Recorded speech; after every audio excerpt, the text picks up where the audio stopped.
everybody. Welcome back to part 2 of our persuasive text about home learning.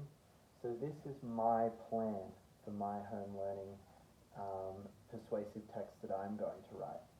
And basically, as you can see here, I've taken my 3 points and I've put them into a little graph.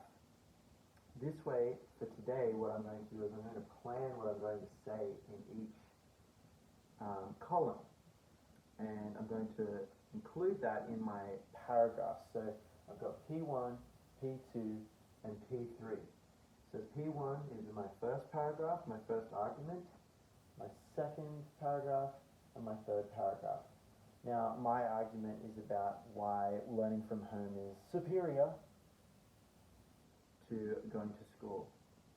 Now, obviously, I think the opposite. I'm a teacher, I'd rather you be here, but I'm going to do this argument to show you that you can do this even if you don't necessarily 100% believe it, but I do think there are some positives to working from home. So, my first one, or sleep it, not sleep in. Alright, so sleep in. My first thing is sleep in. So that's my first paragraph. Now, I don't like to get up early, you don't like to get up early. I always have bed hair because I'm always rushed in the morning and never get to do my hair.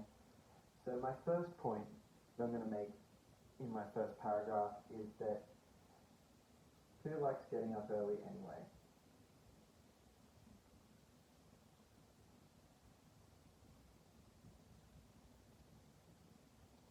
Who likes getting up early? And that's a nice little question that you can ask your audience, because everyone will immediately be like, getting up sucks. So it'd be really great. The next one is that I don't have to be anywhere.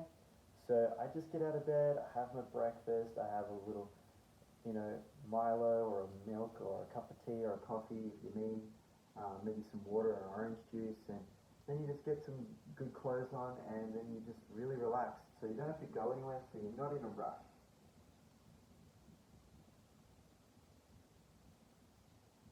Not in a rush to get to work or school.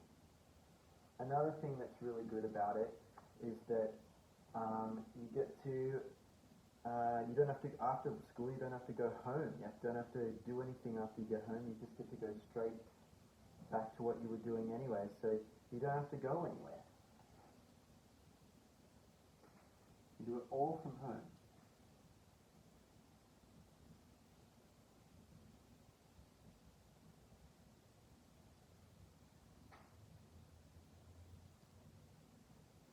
Now, personally, I like going places and doing things, but sometimes I wish that I could just stay at home and, I'm going to just teach my class from home today. Just have them all sitting on the floor and watching the screen, and I'll just be on there pointing at them. So, the next point is to do your work in the order that you want to, or I want to. Now, some days I might wake up and I might want to get straight onto something that I've been working on from the previous day. Or I might have a look at what's on the schedule and be like, today I'm going to start my day with PE because that's what I'm going to do. I like to have a little bit of choice. Now at school, we kind of have to do everything in a specific timeline, don't we? We have to do everything at a certain time of the day. The bell goes at a certain time of the day. So when the bell goes, we have to go to lunch and whatever. So you can kind of decide when you do things, but also what you do.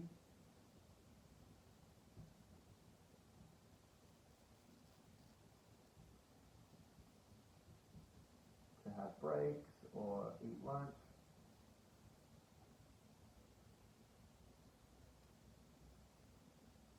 Or eat, and so on and so forth.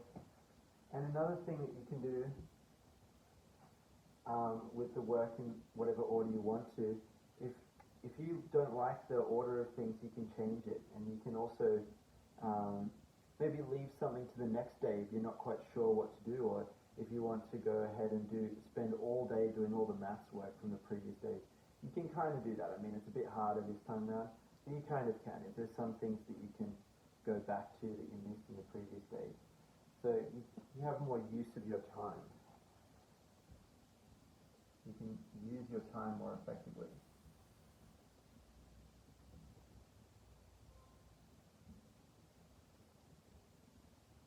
Awesome. Last one. Now, comfort and convenience.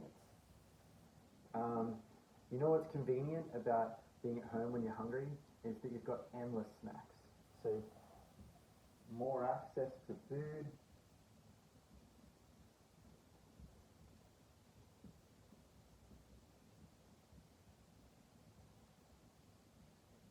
Food and snacks.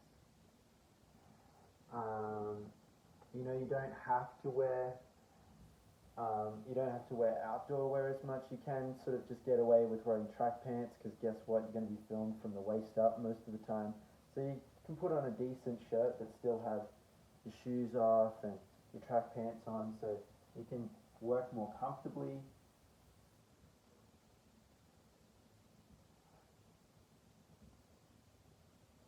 Right, work more comfy. And the last point that I have in this one is probably my favorite one, and that is that you can listen to music. You can sort of set up the vibe of your room so you can be somewhere that helps you learn or helps you concentrate.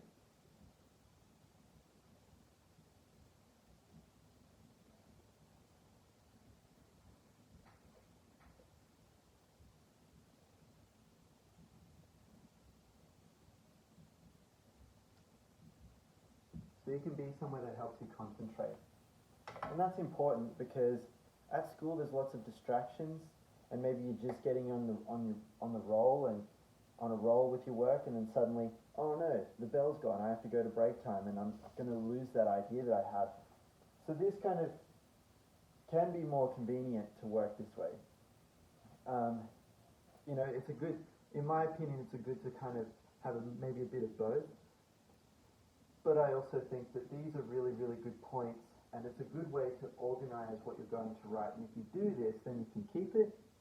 I would suggest doing it in one of these. A wow, amazing book. And you can keep it, and then when you're starting to write your text, you've already got all your points for each paragraph. So I think that's a pretty good idea, and I hope that you enjoyed and got a lot out of this video. And yeah, click here to subscribe, and no, I'm not going to do that. See you guys.